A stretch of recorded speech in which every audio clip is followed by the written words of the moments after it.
Hey everybody! Today we're going to review the SEEKONE OBD2/CAN scan tool for your vehicles. I needed one so I could check on what's going on with my car, as it has a check engine light that went away but not fully diagnosed. So I bought this so I can fix my car and smog check my car in California. Let's open this up and see what this is all about.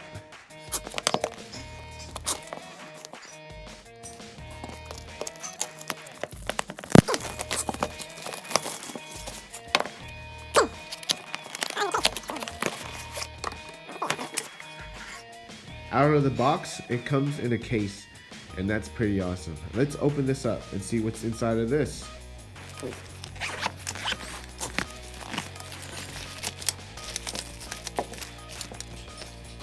Okay, right out of the package or the case is the actual scanner. It's an LED screen.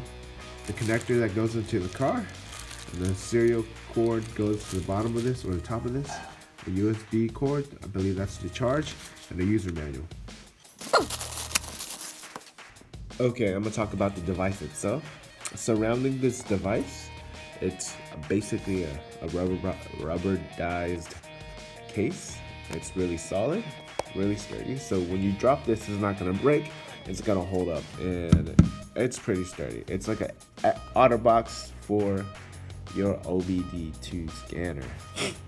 On the top, you have your plug that goes onto the scanning wire. So it goes in here, and this goes to your car, this red piece here. On the side is a USB connector. I don't know what that's for yet, but I will figure that out towards the end of this review. And you have your screen here. That's basically your screen that shows everything. It's gonna be more up to date. It's not pixelated. It's more like a 32-bit, my understanding, screen or higher. So there's color and whatnot. This button here, there's lights here that you can't see that's gonna turn on. It's supposed to be a green light or whatnot, and a warning light and a permanent fault code. So there's LEDs right here that shows you. This button here is a escape button. It's basically go to the previous menu, scroll left, scroll right, up, down, okay. The question mark is a help button, talking about the error code and whatnot. And the I am button is the one-click readiness key. So it's gonna just do quick checks, like my understanding. Overall, great device build. It's solid, built with quality material. It's not cheap feeling. It feels like it's gonna hold up, and it reminds me of those Fluke multimeters. So the quality is good there. The wire itself reminds me of a printing cable, so it's gonna hold up quite well. It doesn't look like or feel like it's gonna break down really fast. The pins are solid. How it's built is solid. This reminds me of printer serial connection, so pretty solid there. I don't know about you, but I like the case. The case is a nice feature of this package. It's a decent case. It has foam around it, so overall the physical package is awesome. So pretty much the USB connector is to connect to a printer, so you can print it. I don't know exactly what printer, but you should be able to print it.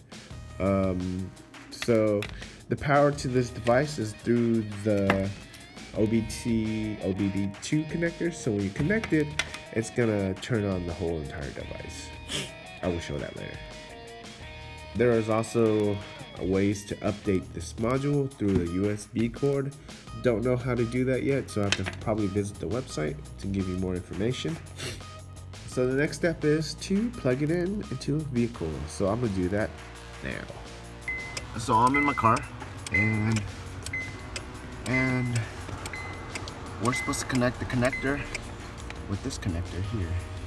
And so all you want to do is plug it in, basically, like so, with the car off, of course. It should snap well, I loosened it, but it should snap in place, my understanding. So I think I messed up the flange here, but it's okay. So yeah, it should be connected.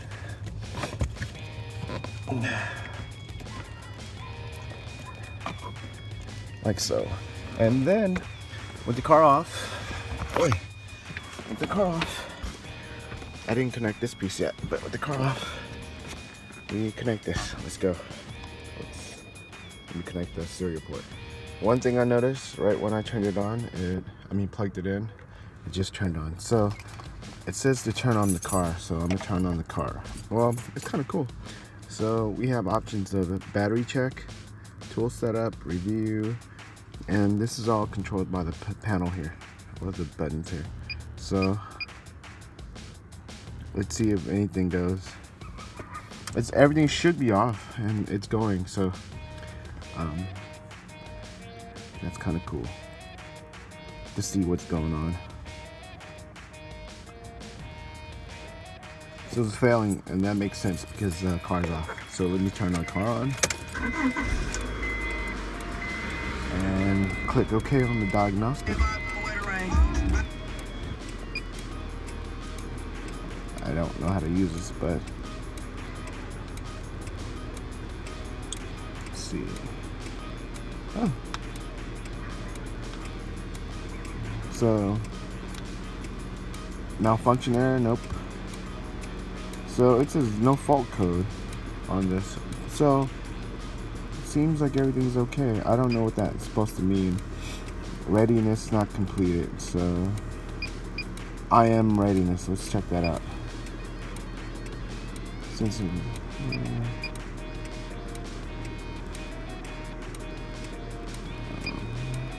So yeah, it's working to a certain extent. I just have to understand how to use this. So from there, I'm gonna read the manual.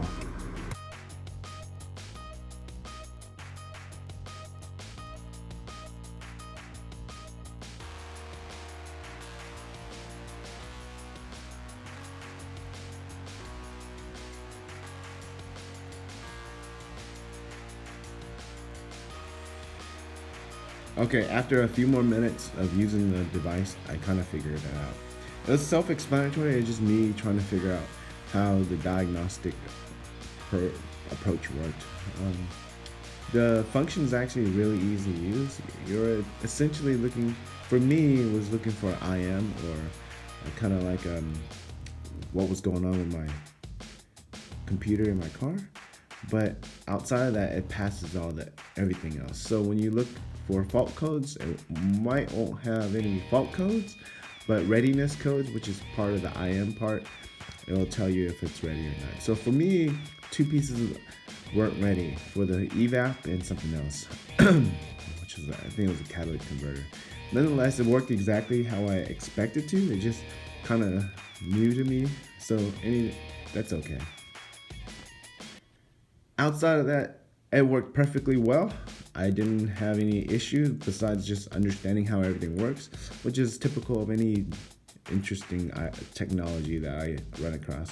And this one is a little bit more complex because it has other things to deal with. So yeah, overall, definitely worked well, built well, and I didn't have any issues with anything else. So definitely, I recommend this. It's a great device, and it worked as expected. So I'm pretty happy with it. So definitely recommend it. Thanks for watching. Take care.